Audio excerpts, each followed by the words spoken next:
Chapter 8, Economy and Self-Denial. Economy in the outlay of means is an excellent branch of Christian wisdom. This matter is not sufficiently considered by those who occupy responsible positions in our institutions. Money is an excellent gift of God. In the hands of His children it is food for the hungry, drink for the thirsty, and raiment for the naked. It is a defense for the oppressed, and a means of health to the sick. Means should not be needlessly or lavishly expended for the gratification of pride or ambition. In order to meet the real wants of the people, the stern motives of religious principle must be a controlling power. When Christians and worldlings are brought together, the Christian element is not to assimilate with the unsanctified. The contrast between the two must be kept sharp and positive. They are servants of two masters. One class strive to keep the humble path of obedience to God's requirements, the path of simplicity, meekness, and humility, imitating the pattern, Jesus Christ. The other class are in every way the opposite of the first. They are servants of the world, eager and ambitious to follow its fashions in extravagant dress and in the gratification of appetite. This is the field in which Christ has given those connected with the sanitarium their appointed work.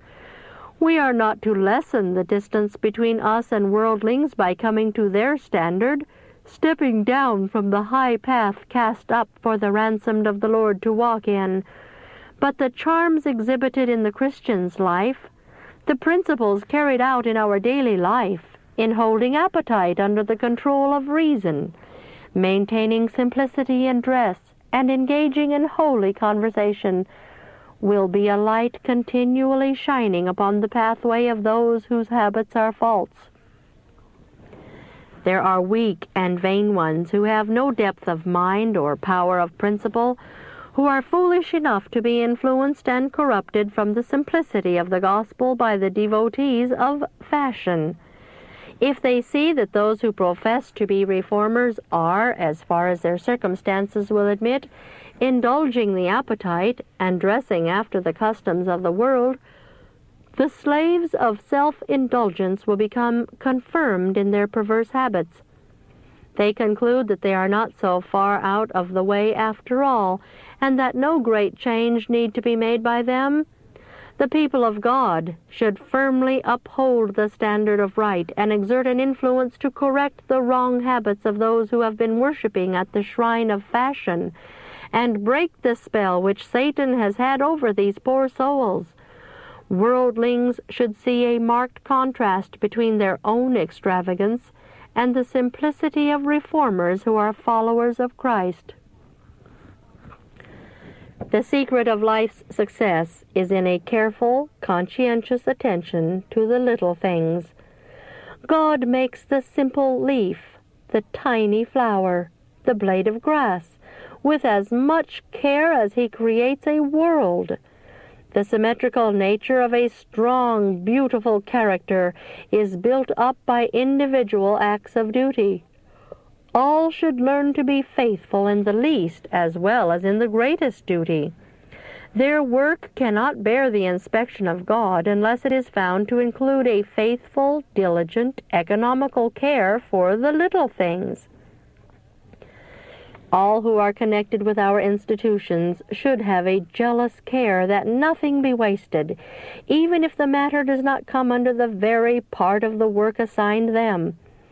Everyone can do something toward economizing. All should perform their work not to win praise of men, but in such a manner that it may bear the scrutiny of God. Christ once gave His disciples a lesson upon economy which is worthy of careful attention. He wrought a miracle to feed the hungry thousands who had listened to His teachings. Yet after all had eaten and were satisfied, He did not permit the fragments to be wasted. He who could, in their necessity, feed the vast multitude by His divine power, bade His disciples gather up the fragments, that nothing might be lost. This lesson was given as much for our benefit as for those living in Christ's day. The Son of God has a care for the necessities of temporal life. He did not neglect the broken fragments after the feast, although he could make such a feast whenever he chose. The workers in our institutions would do well to heed this lesson. Gather up the fragments that remain, that nothing be lost. This is the duty of all, and those who occupy a leading position should set the example.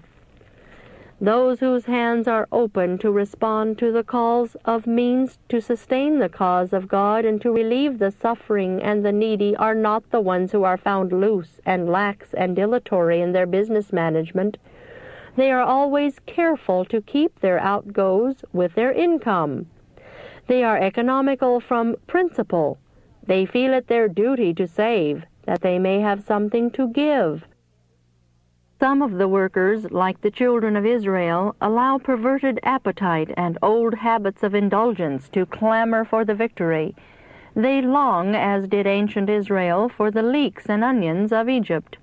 All connected with these institutions should strictly adhere to the laws of life and health, and thus give no countenance by their example to the wrong habits of others. It is transgression in the little things that first leads the soul away from God. By their one sin in partaking of the forbidden fruit, Adam and Eve opened the floodgates of woe upon the world.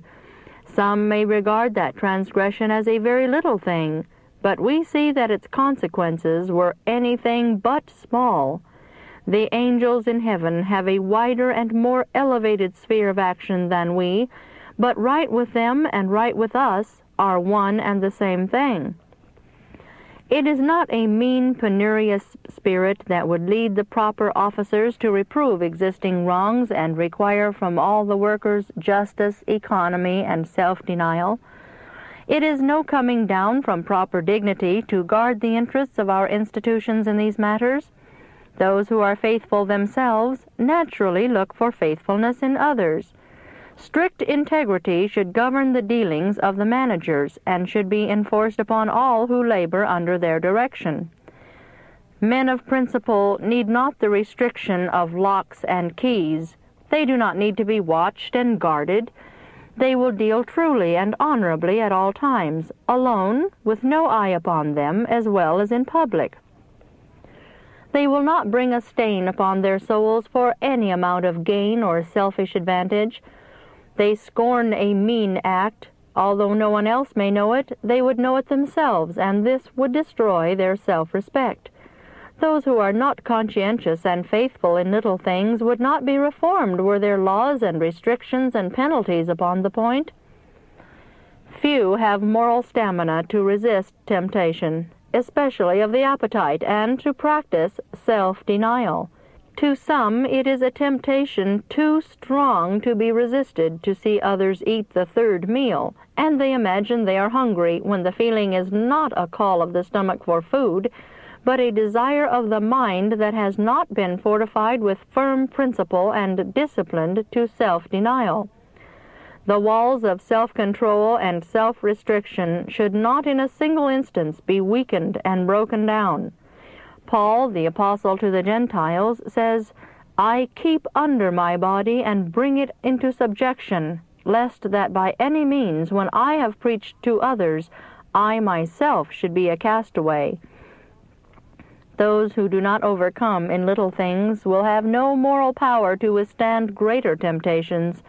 All who seek to make honesty the ruling principle in the daily business of life will need to be on their guard that they covet no man's silver or gold or apparel. While they are content with convenient food and clothing, it will be found an easy matter to keep the heart and hands from the defilement of covetousness and dishonesty. The habits formed in childhood and youth have more influence than any natural endowment in making men and women intellectually great or dwarfed and crippled, for the very best talents may, through wrong habits, become warped and enfeebled. To a great extent, the character is determined in early years. Correct, virtuous habits formed in youth will generally mark the course of the individual through life. In most cases, those who reverence God and honor the right will be found to have learned this lesson before the world could stamp its images of sin upon the soul. Men and women of mature age are generally as insensible to new impressions as is the hardened rock, but youth is impressible, and a right character may then be easily formed. Those who are employed in our institutions have, in many respects, the best advantages for the formation of correct habits. None will be placed beyond the reach of temptation, for in every character there are weak points that are in danger when assailed. Those who profess the name of Christ should not, like the self-righteous Pharisee, find great pleasure in recounting their good deeds, but all should feel the necessity of keeping the moral nature braced by constant watchfulness. Like faithful sentinels, they should guard the citadel of the soul, never feeling that they may relax their vigilance for a moment. In earnest prayer and living faith is their only safety. Those who begin to be careless of their steps will find that before they are aware of it, their feet are entangled in a web from which it is impossible for them to extricate themselves. It should be a fixed principle with all to be truthful and honest, whether they are rich or poor, whether they have friends or are left alone. Come what will, they should resolve in the strength of God that no influence shall lead them to commit the least wrong act. One and all should realize that upon them, individually, depends in a measure the prosperity of the institutions which God has established among us.